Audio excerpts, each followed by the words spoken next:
रवि और प्रेरणा की छोटी सी प्यारी सी गृहस्थी थी। शादी को 6 साल हो गए थे। मधुर संबंध और प्रगाढ़ हो रहे थे। अनंत 2 साल का हो गया था। अब एक और मेहमान बस 4 से 5 महीनों में आने वाला था। खुशी खुशी जीवन की बगिया महक रही थी।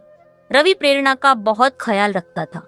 प्रेरणा ने भी जीवन के हर एक पल में रवि को हद से ज्यादा प्यार किया। शादी के 5 साल बाद भी यूं लगता कि जैसे अब भी दोनों प्यार में हैं और जल्द से जल्द एक दूसरे के जीवन साथी बनना चाहते हो। रिश्तेदारों और करीबी दोस्तों के अलावा शायद ही कोई समझ पाता था कि दोनों पति पत्नी हैं। हाँ, अनंत के कारण भले ही अंदाज लगा लेते थे, वरना नहीं। यूं तो रवि और प्रेरणा की शादी अरेंज मैरिज की तरह हुई, मगर सच यही था कि दोनों एक दूसरे को शादी से 3 वर्ष पहले से जानते थे और एक दूसरे को पसंद करते थे। दिल में एक दूसरे को जगह दी तो फिर कोई और दिल में ना आया। दुनिया एक दूसरे के दिल में ही बसा ली, सदा के लिए। सबके लिए एक नियत वक्त आता है और इन दोनों के जीवन में भी वो नियत खूबसूरत वक्त आया जब माता पिता समाज ने इन्हें पति पत्नी के बंधन में बांध दिया। जीवन आगे बढ़ा और प्यार भी। रवि और प्रेरणा के बीच हर तरह की बात होती। अमूमन पति पत्नी बनने के बाद ज्यादातर जोड़ों के बीच बहुत सारी बातें खत्म हो जाती है, मसलन राजनीति, खेलकूद, देश दुनिया, साइंस, करियर, हंसी मजाक आदि आदि। पर इनके बीच सब कुछ पहले जैसा था। हंसी मजाक, ठिठोली, वाद विवाद, एक दूसरे की टांग खिंचाई, एक दूसरे को खास बातों पे सलाह देना लेना, साथ घूमना फिरना, एक ही प्लेट में खाना, एक दूसरे का इंतजार करना आदि सब कुछ बहुत प्यारा था रवि और प्रेरणा के बीच। ऐसा नहीं कि रवि और प्रेरणा के झगड़े ना होते थे, मगर वैसे ही जैसे दोस्त लड़ते झगड़ते मुंह फुलाते और आखिर में वही होता, चलो छोड़ो ना यार, जाने दो ना, सॉरी बाबा, माफ कर दो ना, गलती हो गई, और दोनों एक दूसरे को गले लगा लेते। सब कुछ अच्छा चल रहा था, कहीं कोई कमी ना थी। जीवन बगिया प्यार से सराबोर थी। फिर भी जाने क्यों कभी कभी प्रेरणा उदास हो जाती, पर अगले ही क्षण अपनी उदासी झटक कर मुस्कुरा देती। रवि कभी शायद ही उसके उदास पल देख पाता और कभी दिख भी जाता तो प्रेरणा कहती, कुछ नहीं, यूं ही। अनंत के साथ दोनों के जीवन और निरंतर करियर की प्रगति से दोनों इतने खुश थे कि कई लोगों के मन में ईर्ष्या भी पैदा हो जाती। हालांकि रवि और प्रेरणा के बीच भी कई सारे अंतर थे जो किसी भी युगल में होना स्वाभाविक है, क्योंकि दो अलग अलग परिवार, परिवेश और अलग शहर के लोग एक हो भी नहीं सकते। परंतु दोनों ने एक दूसरे के साथ बड़ी सहजता से हर तरह का तारतम्य बिठा लिया था। प्रेम चीज ही ऐसी है जो स्व का त्याग कर दूसरे को खुश रखने की कला सिखा ही देती है। मगर इन सब बातों के बीच एक ऐसी बात थी, एक ऐसी आदत रवि की जो प्रेरणा कभी भी दिल से एक्सेप्ट नहीं कर सकी। हालांकि उसने कोशिश बहुत की। उसने कई बार रवि से कहा भी, बहुत मिन्नतें भी की कि प्लीज इस आदत को छोड़ दो, ये हमारी प्यारी गृहस्थी, हमारे रिश्ते, हमारे अगाध प्यार के बीच एक दाग है। कहते कहते तो अब 6 साल बीतने को थे। रवि ने जाने उस आदत को खुद त्यागना न चाहा या उससे हुआ नहीं, ये पता नहीं, जबकि कहते हैं कि दुनिया में जिंदगी और मौत के अलावा बाकी सब कुछ संभव है। खैर, वक्त बीतता रहा। प्रेरणा ने अपने मन को ही समझा लिए। उसको याद आता कि सभी बड़े बुजुर्ग और बुद्धिजीवी लोगों का कहना है कि इस संसार में ऐसा कोई नहीं जिसको जीवन की संपूर्ण खुशियां मिल जाए। महान पार्श्व गायिका लता जी के गीत सुन मन को बहला लेती, हर किसी को मुकम्मल जहां नहीं मिलता, कभी जमीन तो कभी आसमां नहीं मिलता। वो सोचती, कोई बात नहीं, दुनिया में तो लोगों को ना जाने कितने गम हैं। मैं तो संसार की खुशकिस्मत लड़की हूँ जो रवि जैसा जीवन साथी है मेरा। यही सोच मन में उठती एक हल्की सी कसक को खुद अपने ही विचारों से रगड़कर मिटा देती। मधुर पल और मधुर हो गए थे। नन्हे मेहमान के आगमन में बस 2 महीने की देरी थी। रवि जल्दी घर आता, प्रेरणा को बहुत बहुत प्यार देता। अनंत भी खुश था क्योंकि उसको बताया गया कि मम्मी तुम्हारे लिए जल्दी ही एक बहुत ही सुंदर गुड्डा या गुड़िया लेने जाएंगी जो तुम्हारे साथ खेलेगा भी, दौड़ेगा भी और बातें भी करेगा।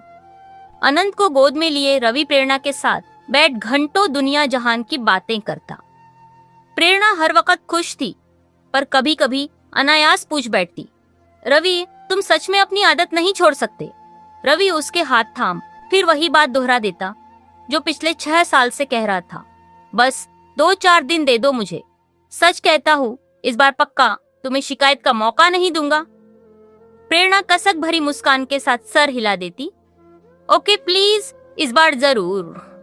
रवि प्यार से प्रेरणा के माथे को चूम लेता, कभी गालों पर थपकी देकर कहता, इस बार पक्का प्रॉमिस। बात फिर खत्म हो जाती। एक शाम अचानक प्रेरणा का दिल बहुत किया कि आज आइसक्रीम खाने चलते हैं। वैसे भी 2 से 3 महीने से कहीं बाहर निकली नहीं थी। रवि ने कहा, मैं घर पे ही ले आता हूँ। प्रेरणा नहीं मानी। तीनों तैयार होकर आइसक्रीम पार्लर चले गए। आइसक्रीम खाते हुए बहुत खुश थे तीनों। होनी कुछ और लिखी गई थी जिसका समय नजदीक था। तीनों घर वापस आए। अनंत तो खेलकूद कर निढाल होकर आते ही सो गया। प्रेरणा के दिल में आज फिर एक सोई हुई ख्वाहिश जगी। उसने रवि का हाथ पकड़कर अपनी ओर प्यार से खींचते हुए कहा, रवि सुनो ना एक बात, इधर आओ तो जरा। पर रवि ने पुरानी आदत के अनुसार हाथ छुड़ाते हुए कहा, रुको प्रेरणा, बस 5 मिनट, मैं अभी आया, बस अभी तुम्हारे ही पास आकर बैठता हूँ। कहकर रवि बालकनी में चला गया और सिगरेट पीने लगा। अचानक ही प्रेरणा की तेज चीख सुनकर रवि दौड़ा। प्रेरणा वॉशरूम में लहूलुहान पड़ी थी। अब बस उसकी आंखें कुछ रहती, पर उसके मुंह से कोई आवाज नहीं निकल रही थी। रवि के प्राण ही सूख चले। उसने घड़ी भर बिना देर किए एम्बुलेंस बुलाया और प्रेरणा को कुछ ही पल में हॉस्पिटल पहुंचाया गया। तत्काल इलाज शुरू हुआ। रवि तब तक अपने माता पिता और प्रेरणा के घर वालों को भी खबर कर चुका था। सभी आ गए। सभी प्रेरणा के लिए चिंतित और दुखी थे। उधर अनंत घर में अकेला था। सिर्फ नौकरों के भरोसे छोटा बच्चा नहीं रह सकता, इसीलिए रवि की मां को घर जाना पड़ा। इधर डॉक्टर्स प्रेरणा की कंडीशन को अब भी खतरे में बता रहे थे। बच्चा पेट में खत्म हो गया था। डो ने ऑपरेशन कर दिया था और अब प्रेरणा को बचाने की कोशिश में जुटे थे। थोड़ी देर में अनंत को लेकर मां पुनः हॉस्पिटल आई। मां ने रवि के हाथ में एक पेपर देते हुए कहा, ये तकिए के नीचे रखा था, शायद अनंत के हाथ में खेलते हुए आ गया। कोई जरूरी चीज हो शायद, ये सोच मैं लेते आई। माँ पढ़ना नहीं जानती थी, सो रवि पढ़ने लगा। उसने पहचान लिया ये प्रेरणा की लिखावट थी और जगह जगह स्याही ऐसे बिखरे हुए थे कि लग रहा था उसने रोते रोते ही ये सब लिखा है। अरे ये तो अभी शाम को लिखा है उसने, क्योंकि प्रेरणा की आदत सभी जानते हैं। वो कुछ भी लिखती है तो उस पे अपने साइन करके नीचे तारीख और समय भी लिखती है। मतलब कि जब रवि थोड़ी देर के लिए सिगरेट पीने बालकनी में गया था, तभी प्रेरणा ने ये लिखा था। रवि पढ़ने लगा, पता है रवि, जब प्यार में हम दोनों सराबोर हुए थे पहली बार, जब हम पहली बार अपने अपने दिल की बात एक दूसरे से कहने को मिले थे, जो शायद हमारे प्यार की पहली ही शाम थी।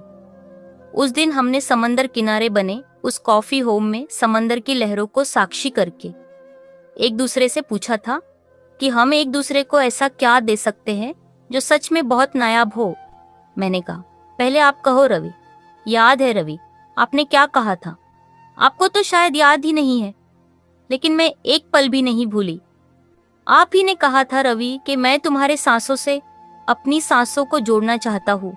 बोलो दोगी मुझे ये तोहफा? मैंने आपकी आंखों में प्यार की सच्चाई देखी थी। उस एक पल में मैंने आपके साथ अपना पूरा जीवन देख लिया था। ऐसे तोहफे आप मांगेंगे ये कल्पना तो नहीं की थी, लेकिन आपकी इस ख्वाहिश ने ही मुझे भी ये ख्वाहिश दे दी कि मैं आपकी ये इच्छा जरूर पूरी कर दूं। दिल में तो आया था कि अब भी ही पूरी कर दूं, पर मैं शादी के बाद आपकी ये इच्छा जरूर पूरी करूंगी, मैंने सोच लिया था। लेकिन साथ ही ये भी था कि मुझे आपकी सिगरेट बर्दाश्त ना थी। मैंने अपने घर परिवार में कभी ये सब देखा, सहा नहीं था। मुझे इसके धुएं से, इसकी अजीब सी स्मेल से हद से ज्यादा नफरत थी। मेरा दम घुटने को हो आता है इससे। लेकिन फिर भी मैंने नजरें नीची करके कहा कि सही वक्त आने पर आपको ये तोहफा जरूर दूंगी। आपकी आंखें खुशी से चमक उठी थी। मुझे बहुत अच्छा लगा था रवि। फिर आपने मुझसे पूछा कि तुम्हें मुझसे क्या चाहिए। याद है रवि, मैंने एक ही चीज मांगी थी रवि, आप ये सिगरेट पीना छोड़ दो, इसके अलावा मुझे सारी जिंदगी कुछ और नहीं चाहिए। आपने कहा, बस 1 सप्ताह बाद तुम मुझे सिगरेट पीते नहीं देखोगी। मैं कितनी खुश हुई थी, आप इसका अंदाजा नहीं लगा सकते। लेकिन आपने पलटकर ये नहीं पूछा कि मुझे यही तोहफा नायाब क्यों लगा। मैंने बताया भी नहीं। जानते हो रवि, क्यों यही मांगा था मैंने, ताकि मैं आपकी ख्वाहिश पूरी कर सकूं। हाँ रवि, आपकी सांसों से अपनी सांसों को जोड़ने की ख्वाहिश मेरे मन में भी जग चुकी थी, पर आपकी सिगरेट ने मुझे ये कभी करने न दिया। मुझे आपसे बहुत प्यार मिला है रवि, बहुत सम्मान मिला है। सच है कि आपको जीवन साथी पाकर मैं इस जहान में खुद को सबसे ज्यादा खुशनसीब पाती हूँ। हमारे प्यार के अनगिनत पल है रवि। हमारी एक दूसरे से नजदीकियां तो शरीर और आत्मा की तरह है रवि, पर बेहद अजीब है ना कि इतने करीब होकर भी वो पल नहीं आ पाया कि मेरा वादा और मेरी एक छोटी सी ख्वाहिश पूरी हो सके। शादी के बाद इन 6 सालों में आपने मेरे लिए बहुत कुछ किया, पर अफसोस मेरी एक छोटी सी ये ख्वाहिश आज भी अधूरी है। कितनी बार मैंने चाहा, मगर हर बार जब भी आपकी सांसों के हमकदम बनना चाहा, हर बार वही सिगरेट की अजीब सी गंध ने मुझे मुंह फेर लेने पे मजबूर किया। लेकिन आपने कभी समझने की कोशिश नहीं की। क्या कोई यकीन कर सकता है रवि कि पति पत्नी होकर, एक बच्चे के माता पिता होकर भी हम एक दूसरे के होठों के स्पर्श को नहीं जानते। लोग हंसेंगे कि ये क्या बकवास है। भला ये 6 साल के दाम्पत्य जीवन में ऐसा पल ना आया हो। मैं कैसे कहूं कि ये हमारे अटूट बंधन, गहरे प्रेम के बीच ये एक दाग की तरह है, मगर सच है। आप नहीं समझोगे रवि, लेकिन मैं अब समझ गई हूं। आप मुझे भी शायद छोड़ सकते हो, लेकिन सिगरेट को नहीं, कभी नहीं। मैं फिर आज इसीलिए लिख रही हूं रवि, क्योंकि आज हद से ज्यादा दिल मचल गया था और लगा था कि आपने आज तो बहुत देर से सिगरेट नहीं पी है। शायद आज एक बार ही सही मेरी ख्वाहिश पूरी हो जाएगी। लेकिन आज भी आप हाथ छुड़ाकर सिगरेट उठाकर चल दिए। मैं रोना चाहती हूँ, चीख कर, पर नहीं रो सकती। शायद हमारे अगाध प्रेम में ये शोभनीय नहीं होगा। मैं बांटना चाहती हूँ अपना ये दर्द, मगर क्या ये किसी से कहना उचित लगेगा। बेहद अपमानित महसूस करने लगी हूँ आपकी सिगरेट के सामने अपने आप को। कोई तरीका नहीं है मेरे पास अपने इस अधूरी ख्वाहिश का दर्द बांटने के लिए, सिवाय इसके कि पन्ने पे उतार कर दिल हल्का कर लूं। जबकि जानती हूँ पहले की ही तरह कुछ देर बाद इसको भी फाड़कर फेंक दूंगी। पर कोई बात नहीं, दिल तो हल्का हो जाता है। I love you Ravi, love you always.